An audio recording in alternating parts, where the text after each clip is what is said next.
Hey everybody, welcome to the channel. Michael Noland here, and tonight we're going to talk about the 10 most important albums of all time. Now, tonight's list is a bit different because I chose these 10 albums as the most important albums of all time based on the fact that I'm a music fan to begin with, I'm a musician secondarily, and a songwriter, and all of those things are the factors that I've chosen to choose this list. Now, tonight's list, I'm not taking these albums in any particular order except for the first one.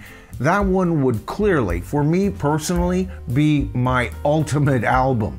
But beyond that, these are all ultimate albums, and I'm not going to cover them in any particular order. And by the way, at the end of that list, I'm going to give you 3 additional albums for consideration. In other words, tonight you get a baker's dozen for the price of 10. Now, when I get to those bonus 3, you'll see why they're set aside yet on equal level with these 10 albums. Number 1 on my list, and the clear winner out of all of these magnificent albums, may shock a few of you, and that is the magnificent, the classic, despite what people have said historically, the McCartney album. Now, the reason I'm choosing the McCartney album as the most important album of all time on my list is because it covers all the bases, folks. Now, this album got a bit of a black eye, I think, mainly because of the timing that the album was released, as well as a prefabricated interview that came along with the album,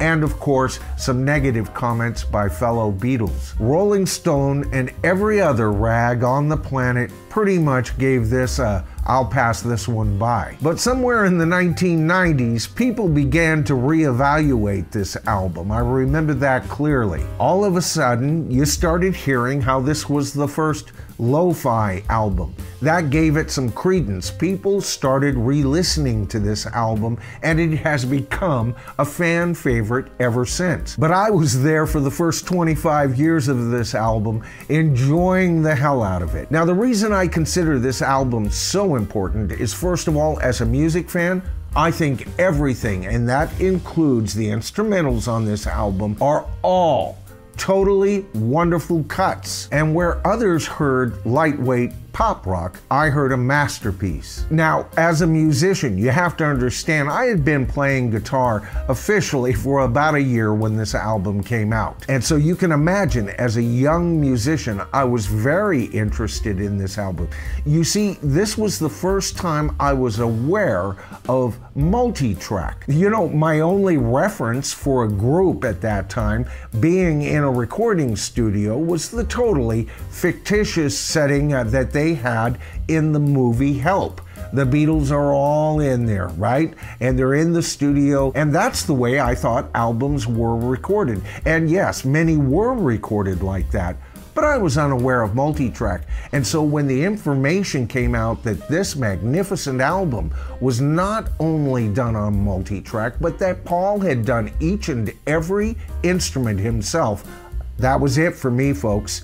I had to learn other instruments. I had to learn how to record. I wanted in. But not only that, the songs here. I could do a whole video on this album, and probably will in the future. But you know, as a songwriter, for me, when I heard Maybe I'm Amazed, I had to learn piano. So for me, folks, this album was a life changer. It changed the direction of my life when it was released. Now, the next album came out when I was in my 20s, and it was quite a game changer for me too, based on being a musician, a songwriter, and a music fan, and that was Bruce Springsteen's wonderful Nebraska. Now, Bruce Springsteen has put out greater albums than this, but it was his approach on this album that was really life-changing for me. First of all, as a music fan, you have to understand this album is stripped bare. So if you're into acoustic music like I am, and you want to hear it at its most bare bones, this is the perfect album to listen to. But not only that, you see, Bruce employed a brand new technology to record this album. he had gotten himself one of those newfangled, brand new, high-speed, 4-track cassette recorders. Now, these recorders were capable of 4-track, multi-track recording, and so Bruce Springsteen just isolated himself and just wrote these songs with him on acoustic guitar, harmonica, his vocals, anything that he wanted to add. Just basic, bare, stripped-down recordings. But when I heard about these new high-powered cassette decks, I had to have one. I went out and got myself one. And you know what? Some of the best recordings I ever did were on that damn cassette deck. Now, I've criticized Bruce Springsteen, the man, on this channel, but never the artist. Just like Paul McCartney, I love Paul McCartney. He is my favorite composer of all time. He only beats out John Lennon there because, well, John died. But up until that point, these guys held the tie. But Paul was allotted extra time, and some of the stuff that he's done since 1980 is phenomenal. But I will criticize the man for overpriced tickets. Now, by the way, both of these albums I've mentioned aren't even my favorite albums by these artists. They're just the most important. So keep that in mind as we go further on the list, because next up is Houses of the Holy by Led Zeppelin. Now, for those of you who have been with the channel for a while, you'll know that for many years, this was my favorite Led Zeppelin album, and when I gave my list on Led Zeppelin's album, it had dropped a bit. It's climbing again, folks. But what is it about this album that was so important for me? Well, first of all, it was the very first Led Zeppelin album I ever purchased. I was aware of their music. I went to too many team parties to not be aware of Led Zeppelin. Not only aware, but quite familiar with their material by this point. But this album was different. Where previous albums had been a blend of the light and heavy, this was the first time I had ever heard Led Zeppelin glossed. Now, what do I mean by that? Well, longtime viewers will also know I consider near-perfect albums to have a certain sheen, a certain gloss. I've mentioned Abbey Road, Barnstorm by Joe Walsh and Barnstorm, as well as The Dark Side of the Moon, are perfect examples of what I consider to be a high-gloss product with a nice sheen to it. Well, Houses of the Holy was exactly that. And it did something to me. I had been playing guitar for a few years by this point, and I gotta tell you, this album, more than even prior Led Zeppelin albums, really got me interested in keeping an acoustic side to my songwriting. And you know what? The lyrics, the songs were about the strangest things, and this album, along with another one that I'll be mentioning in a moment, gave me permission as a lyricist to really write about any damn thing I wanted to write about. It freed me from the traditional Moon in June lyrics that I had grown up with, and it was the first album that I had bought once I had got back to California. You see, the year before that, I lived in North Carolina. That's where I was born. And during my stay there, I became aware of 3 albums. One was Black Sabbath's Paranoid, the other we'll mention in just a moment, and this wonderful album, Harvest by Neil Young. Now, I had been aware of the sound of Crosby, Stills, and Nash, and I truly loved that. But you know, this album, for me, had all the charm that Crosby, Stills, and Nash had on their first album, but with a musicianship in general that was both looser and yet even more intricate than what I had been hearing on previous records. You know, the songs on this album are so wonderful, and this was the album that actually gave me permission to love Neil Young's voice. I had always been a fan of the single from another album, Cinnamon Girl, but I gotta tell you, the voice bugged me a little bit. Not these days when I listen to that song, but at first it was just a great song.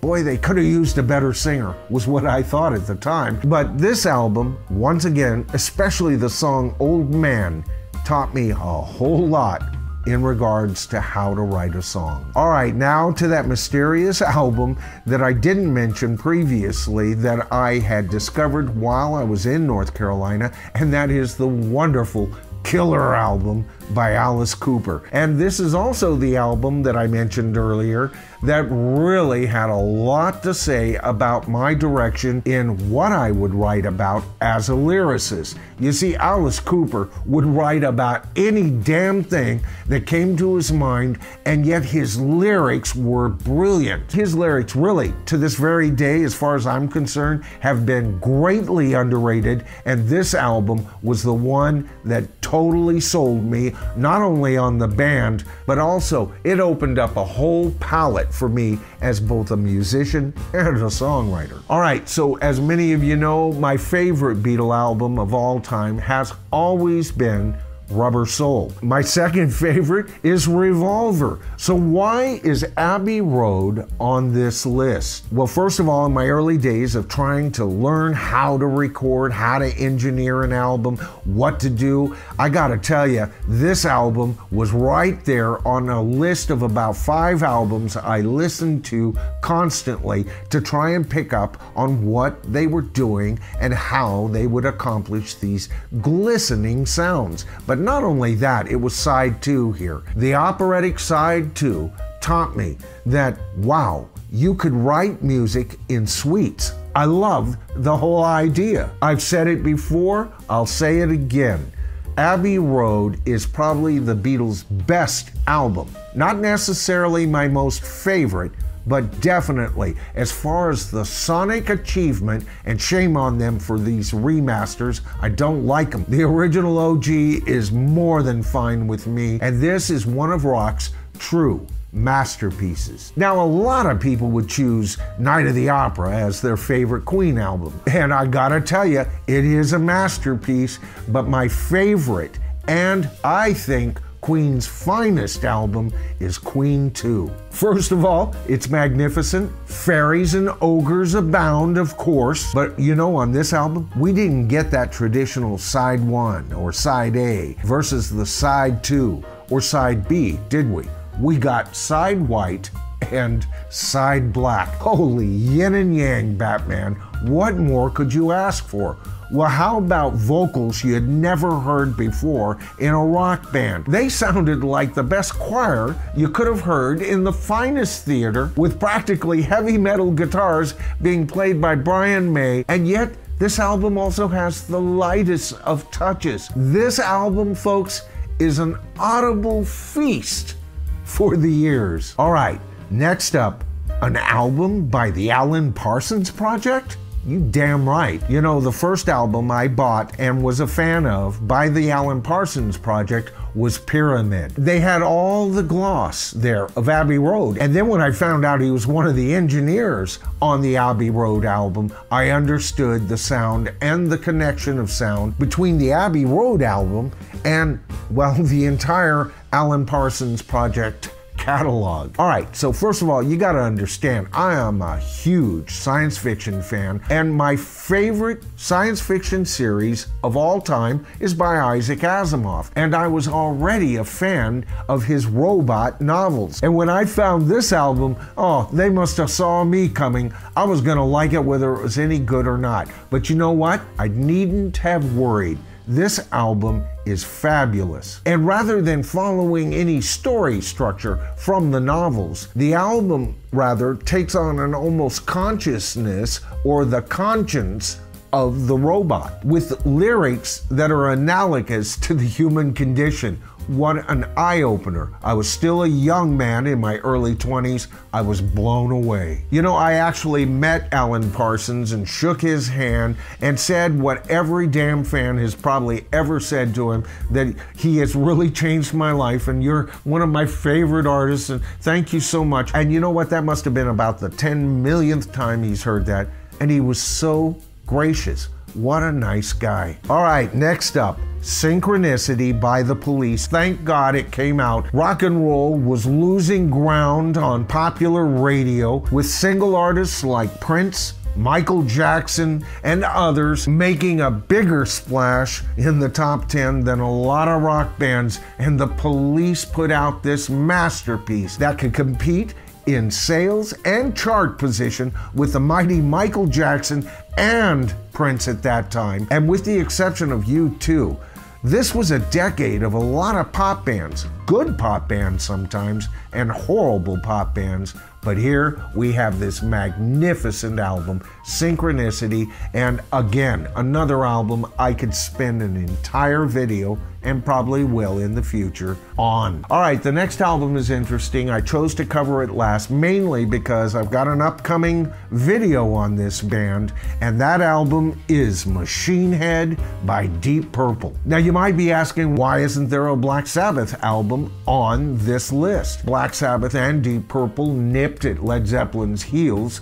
Why isn't there a Black Sabbath album? Well, first of all, in my humble opinion, the two bands are on totally two different levels as far as musicianship. Now, don't get me wrong, Tony Iommi is a great guitarist. He's Mr. Riffmaster himself, but in my opinion, he's nowhere near the guitarist that Ritchie Blackmore is. Now, I've got to tell you, I have never been a big fan of Smoke on the Water. It's fine, I love the story it tells, and as a Deep Purple fan, it was gratifying that it was played to death on the radio, but for me, it's right up there with Hotel California as one of the most overplayed songs in rock and roll. But it's a good song. But you know what? I think it's the weakest song on this album. The rest of this album goes into sonic territory and unexplored riffability, not only by Ritchie Blackmore, but by their wonderful keyboardist and my favorite rock keyboardist, bar none, John Lord. You know, his riffability and Ritchie Blackmore's riffability takes both of them to a new level, and they could do it so wonderfully. This album taught me that complexity could sound as good as any 3-chord song and a good backbeat. I love this album, and with the exception of Smoke on the Water, I have never, ever grown tired of this album. All right, so that's my list of the top 10 most important albums. I want to hear what you guys have to say, but I did promise you 3 extra bonus albums to consider. All right, so the first category that I chose for this bonus list was the most important live album, and that has got to go to the Allman Brothers at Fillmore East. Now, I had already heard the Allman Brothers, you know, casually on the radio, and frankly hadn't been too impressed with them until the former bass player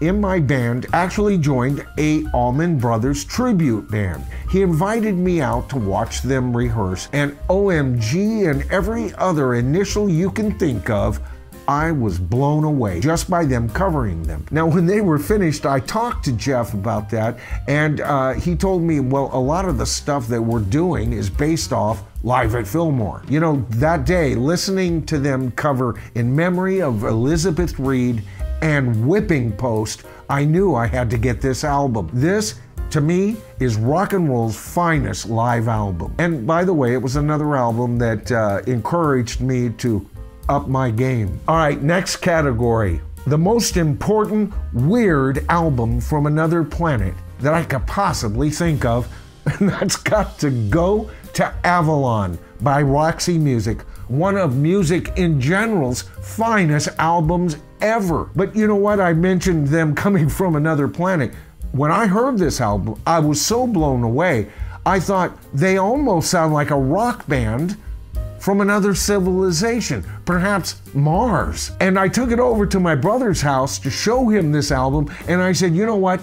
This is what rock and roll would have sounded like if Mars had developed a civilization and came to the obvious conclusion that rock and roll should be the finest art form, at least in our solar system. Talk about a high-gloss album.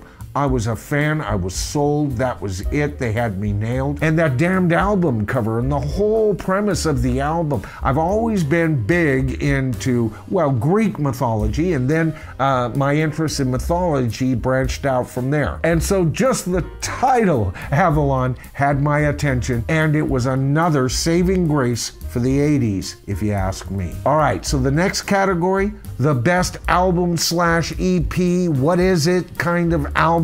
You know, I've talked about Greta Van Fleet's first album. It's actually an EP, but at over 30 minutes, to me, that's an album. And Jar of Flies by Alice in Chains is the #1 album in that category, and I love this album. I had already been a fan of the song Man in the Box, but hadn't really bought anything from this band. And as some of you know, I'm into the martial arts, right? And one of the black belts at the school told me, "Have you heard Alice in Chains?" And I go, yeah, Man in the Box? He goes, "Oh, no, man. They're far more than that. You've got to listen to Jar Flies, man." And so I went out and I got it. I was still in my early 30s at that point. I loved this album. And you know what? This is my favorite grunge band of all of them. And it was this album that separated them from the pack. These guys talk about light and heavy. They were the Led Zeppelin of the 90s as far as I am concerned. All right, so that about wraps up my Baker's Dozen for tonight, but I want to hear from you guys. And by the way, if you're not musicians and you're just music fans, make your list from there. Everybody's got a vote on this channel and it's in the comments. And by the way, if you enjoyed tonight's video, please give it a thumbs up. That helps the YouTube fiendish thingy do its thingy, and the channel grows as a result. And if you haven't had a chance to subscribe to the channel as of yet,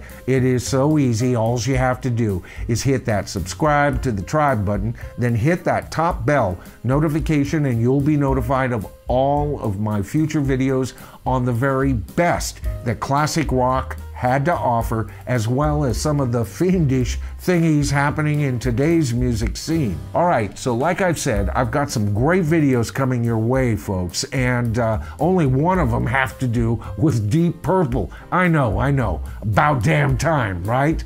But until I can get these videos up, why not watch one of these? I'm Michael Noland. This is The Bottom Line, and we always are the tribe, guys, and I'll see you in my next video.